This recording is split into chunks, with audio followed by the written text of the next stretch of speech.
Hello guys, my name is M and welcome back to the channel. Please like and subscribe for more future content as I continue to share my thoughts with you. So enough of that, let's start the video. Today I wanted to talk about some hidden gems, if you will, at least what I consider to be some very underappreciated pieces of music which I think deserve to be shared with the world much more really. Let's start off with the project Darkspace, particularly the album Darkspace III. Now, some of you may be familiar with the projects Paysage D'Hiver and Darkspace. However, if not, they're both projects of the one-man musician Winther from Switzerland.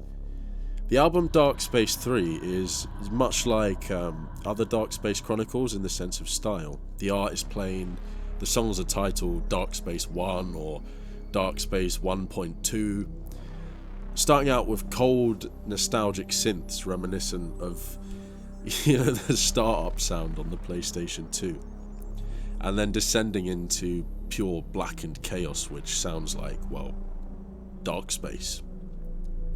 A cosmic void, pure blackness and nothingness, with nothing but dying stars and obsidian thoughts left to waste within the vast plains of eternal space. That's how it sounds to me. This project features on one album, I think maybe the first one, samples from A Space Odyssey and other sci-fi classics such as Alien.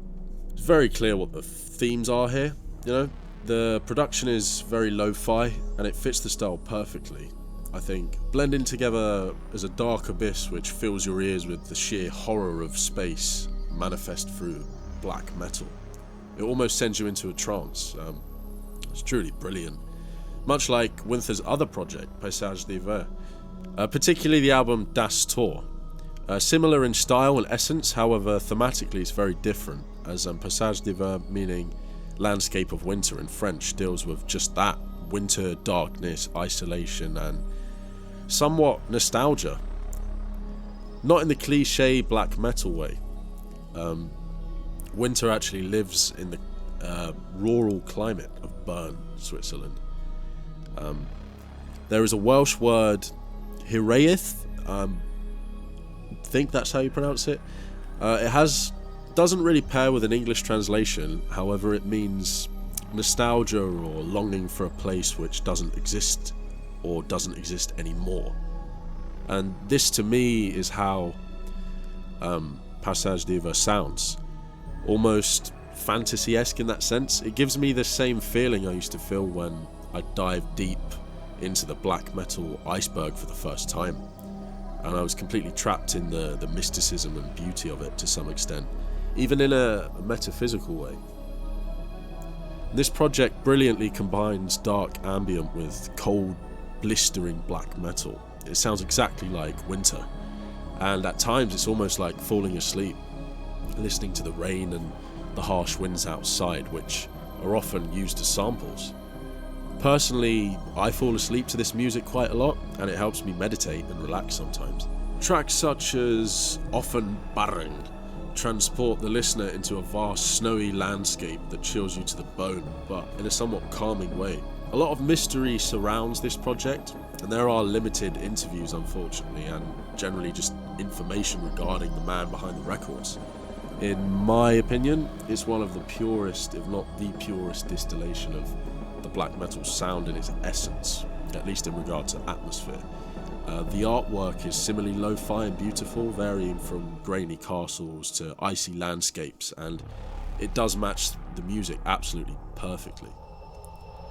This particular band is an esoteric one really, but one I recommend heavily to anyone chasing that cold sound. The synth work is beautiful too.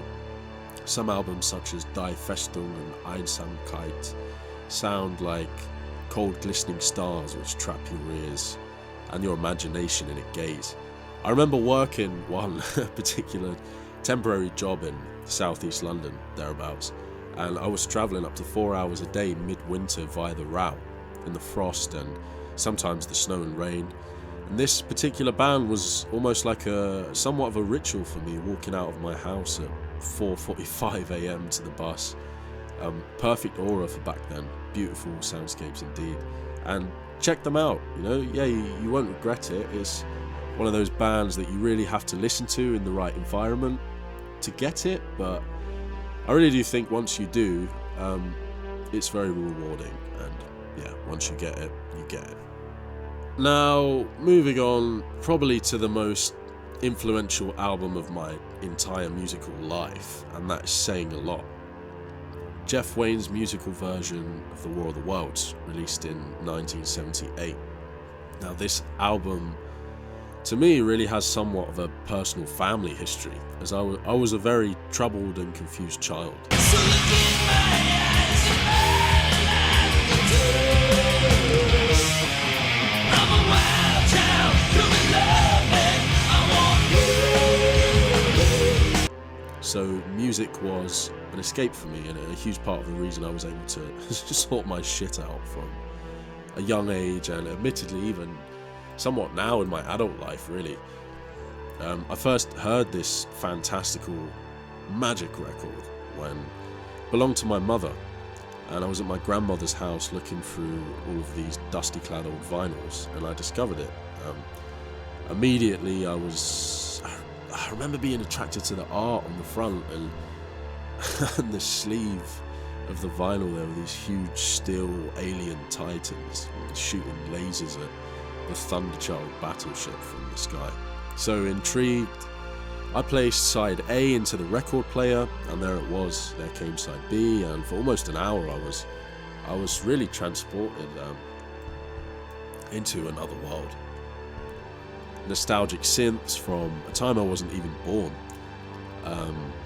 Proggy guitars, not in the bad way. Huge anthemic songs with just so many layers reminiscent of the kind of 80s glam sleaze metal that I grew up on due to, family members that were from that era. And to top it off, absolutely just legendary story to assist you across the journey. And I don't remember exactly how old I was when I first heard this album. I'm going to make a solid guess around 10 or 12 maybe, but although, do you know what? Admittedly, I probably heard it even younger because my mother played it in the car sometimes. But I became obsessed with this piece of art, and it truly is some of the most amazing music I've ever heard. And to this day, I still have that very record on the wall in my room. In fact, I'm looking at it now. It's so precious to me. It's protected in the thickest plastic sleeve you can imagine.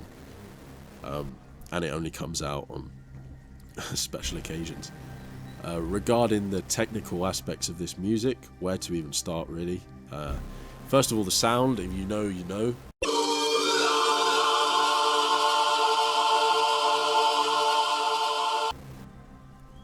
There are so many classics on this album, from the grueling, creeping unease of the red weed to the catchy choruses of tracks like Thunderchild and The Spirit of Man.